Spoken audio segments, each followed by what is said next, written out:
মধ্যবিত্ত পরিবারের একটি মেয়ে। সে নিজের রুমে মোবাইলে স্ক্রল করছে। সে ভাবছে সবার মতো আমারও ভাইরাল হতে ইচ্ছা করে। আজ আমিও একটা হলুদের ট্রেন্ডিং ভিডিও বানাবো।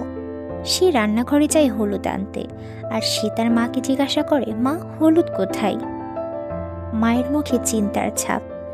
সে মেয়েটিকে হলুদের কৌটা দেখায়। মেয়েটি দেখল কৌটাতে মাত্র 1 চামচ হলুদই অবশিষ্ট আছে, যেটা দিয়ে তার মা এখন রান্না করবে। মেয়েটির চোখ স্থির হয়ে যায়। সে মোবাইলটা ধীরে ধীরে বন্ধ করে দেয়। ভাইরাল হওয়ার আগে একবার ভাবিত ঘরে কি লাগছে। সে মায়ের পাশে এসে দাঁড়ায় আর ছোট্ট হাসি দিয়ে বলে, চলো মা, আজ তোমার সঙ্গে রান্না শিখি। সেদিন সে ভিডিও বানায়নি, কিন্তু একটা বাস্তব উপলব্ধির ভিডিও তার মনের ভিতরে চিরতরে গেঁথে গেল।